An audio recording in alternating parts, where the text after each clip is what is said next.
Think मौलाना साहब जो जैसे अंग्रेजी में कहते हैं, is keeping his cards close to his chest, जो कि बिल्कुल अगर उनकी सियासत अगर सियासी नजर से देखा जाए तो वो सही कर रहे हैं, उनको ऐसे ही करना चाहिए। बट मेरा जो नुक्ता नजर है ना, अगर ये अमेंडमेंट्स जिस तरह के हमने सुना है कि इस किस्म की अमेंडमेंट्स आ रही हैं, अगर ये अमेंडमेंट्स आ जाती हैं और इन्हें बुलडोज कर दिया जाता है पार्लियामान के जरिए, तो सबकी अहमियत कम हो जाएगी। मेरे ख्याल में जमहूरियत की अहमियत ही खत्म हो जाएगी। तो उसमें क्या मौलाना की अहमियत, क्या बिलावल साहब की अहमियत, और नून लीग की तो वैसे ही अहमियत नहीं रही पाकिस्तान की सियासत में इस वक्त। तो मेरे ख्याल में everybody needs to take a good hard long look कि हम अगर सिर्फ शॉर्ट टर्म बेनिफिट्स के लिए कर रहे हैं, 100 दफा करें, मगर इसके लॉन्ग टर्म रेपरकशंस होंगे। पाकिस्तान तहरीक इंसाफ फिर भी इन आईनी तरमीम को रेजिस्ट करेगी। क्यों करेगी? क्योंकि हमारी नजर में इससे अदलिया की आजादी मुतासिर होगी। लेकिन अगर आप अकेले कर रहे हैं, that won't be good enough. निजाम मुतासिर होएगा। अगर आप अकेले रेजिस्ट करेंगे और मौलाना साहब अगर उस तरफ चले जाते हैं, नंबर्स गेम फिर भी थोड़ी सी शॉर्ट हो रही है, लेकिन फिर वो बहुत मुश्किल हो जाएगा। जी जी, वो नंबर्स गेम अगर शॉर्ट होगी तो वो लोगों की बहन बेटियों को अगवा कर लेंगे और लोगों को जबर के जरिए उनके वोट डलवा देंगे। ऐसे तो होता रहा है। और फिर बिलावल साहब कहेंगे कि ये जमहूरियत की जीत हुई है, और वो फिर भी थामे रहेंगे अलम आइन का और आइन की बालादस्ती का, और हमारी सियासत यूं ही चलती रहेगी। अच्छा, अब अगर सियासत अगर ऐसी चलती रहे, जी आप finish your thought. My point is कि हम सबको देखिए, जब आईनी तरमीम आती हैं और वो भी इतनी एक्सटेंसिव, ये जो अब हमें नहीं पता कि असल में क्या करना चाह रही है हुकूमत, क्योंकि वो अभी तक उसे खुफिया रखे बैठी है। जब आइन में आप तरमीम करने जा रहे होते हैं तो उसमें कोई खुफिया चीज तो नहीं होती है, क्योंकि वो पूरे मुल्क को इम्पैक्ट करेगी। जिस तरह की ये तरमीम ला रहे हैं उससे आपका कॉन्स्टिट्यूशनल ऑर्डर ही तब्दील होने वाला है।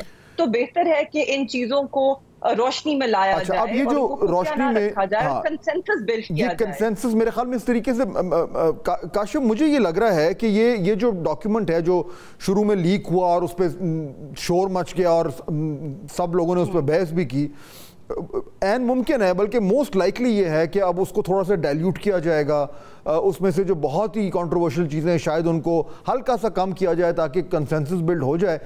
पीटीआई से तो कंसेंसस बिल्ड नहीं होगा, लेकिन अगर मौलाना आ जाते हैं और ये बिल्कुल 2/3 से करीब पहुंच जाते हैं और वो नंबर्स भी हासिल कर लेते हैं, दिल पुश इट थ्रू। अच्छा, अगर ये हो जाता है काशिफ, अब मैं थोड़ा सा I am just zooming out to take a bigger picture. उधर हम देख रहे हैं कि कोर्ट में भी जो काजी फाइज साहब का साइड है वो प्रिवेल कर रही है, इलेक्शन कमीशन भी उनके साथ जो है वो गेम कर रहा है, इधर से आईएमएफ का जो पैकेज है वो थ्रू हो गया है, मैक्रो इकोनॉमिक स्टेबिलिटी आ रही है कुछ हद तक। ये तमाम अगर नुक्ते से नुक्ता जोड़ें Kashif, do you think it will be right to say कि अब हुकूमत और इस्टेब्लिशमेंट का पलड़ा भारी हो गया है और PTI has its back on to the wall?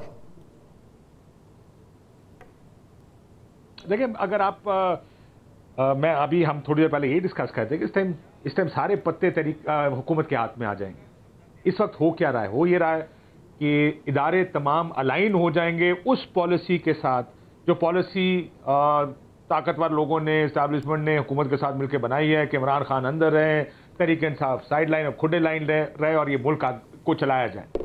अदालत भी उस लाइन पे आ जाएगी, बिकॉज असल मामलात आप भी जानते हैं कि कॉन्स्टिट्यूशनल कोर्ट में जाएंगे कि जो इलेक्शंस हैं या ट्रिब्यूनल्स के फैसले हैं, ट्रिब्यूनल कौन बनाएगा, क्या ये ठीक हो रहा है गलत, वो तमाम मामलात जो कि बड़े क्रंच मामलात थे वो अब अगर कॉन्स्टिट्यूशनल कोर्ट डिसाइड करेगा और वो हैंड पिक्ड कोर्ट होगी, प्राइम मिनिस्टर ऑफ पाकिस्तान बनाएंगे, तो फिर वो तमाम अदारे एक लाइन में आ जाएंगे। इलेक्शन कमीशन ऑफ पाकिस्तान को देख लें, आपने कब आखिरी दफा फादसा देखा था कि सुप्रीम कोर्ट ने कोई फैसला दिया हो और इलेक्शन कमीशन कहे कि जनाब हमारी तो समझ में नहीं आया, दूसरी दफा कह रहे हैं हमारी समझ में नहीं आया। समझ आ गया है, सिर्फ ये है कि ऑर्डर ये है कि इसको इंप्लीमेंट नहीं करना। तो तमाम इदारे एक लाइन में आ जाएंगे। जैसे अभी अब आप कहते हैं कि हुकूमत तगड़ी हो जाएगी, बिल्कुल मजबूत हो जाएगी, लेकिन इदारे बर्बाद करके हुकूमतें मजबूत नहीं हुआ करते, मुल्क कमजोर होते हैं। ये सुप्रीम कोर्ट आपका तो हो जाएगा, लेकिन क्या ऐसा सुप्रीम कोर्ट मुल्क के लिए होना चाहिए? क्या ऐसा सुप्रीम कोर्ट जिससे पता हो आपको कि ये हैंड पिक करके बनाया जा रहा है ताकि जो एजेंडा है इस वक्त एस्टैब्लिशमेंट और हुकूमत का,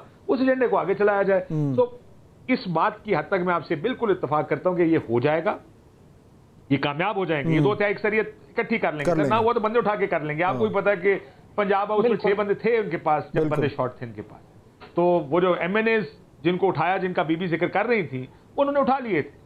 तो ये अभी भी कुछ ना कुछ करके बंदे पूरे कर लेंगे।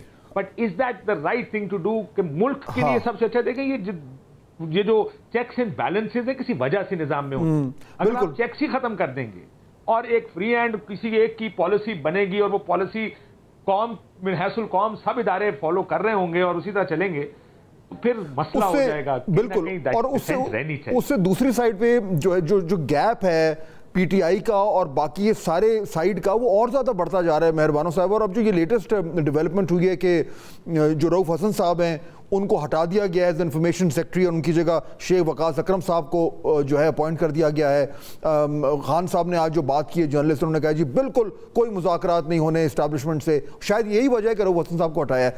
तो ये हार्डनिंग ऑफ पोजिशन जो है ये क्यों हो रही है? अब firstly to clarify, Rauf Hasan sahab जो हैं खुद इस बात के हामी थे कि यंग ब्लड को आना चाहिए है और जमात में जो नौजवान क़यादत है उन्हें आगे आना चाहिए है। तो I think he wants to focus खुद भी on the think tank and the policy in the party, and वो चाहते थे कि नौजवान लोग सामने आए। तो it's nothing more than that. लेकिन आज खान साहब ने उन पे तनकीद की है काफी। खान साहब ने कहा है कि रऊफ साहब को ये बातें नहीं करनी चाहिए थी मुज़ाकरात के हवाले से। जी, क्योंकि शायद उन्हें लगता है कि उनका वो स्टांस नहीं था, तो रऊफ साहब को शायद क्लैरिफाई करना चाहिए था। खान साहब कहा कि आई डोंट नो, मैंने नहीं पढ़ा, आई डोंट नो खान साहब ने क्या कहा है। जहां तक हार्डनिंग ऑफ द स्टांस की आप बात कर रहे हैं, तो देखिए जी, व्हाट डू यू एक्सपेक्ट? हमने बहुत लचक दिखाई है, we have always left room. बेशक अगर हम कहते भी थे कि हम PDM की जो जमातें हैं और ये इस हुकूमत से गुफ्तगू नहीं करेंगे, मगर उसकी वजूहात हम देते थे कि इस वजह से हम उनके साथ इंगेज नहीं करना चाहते।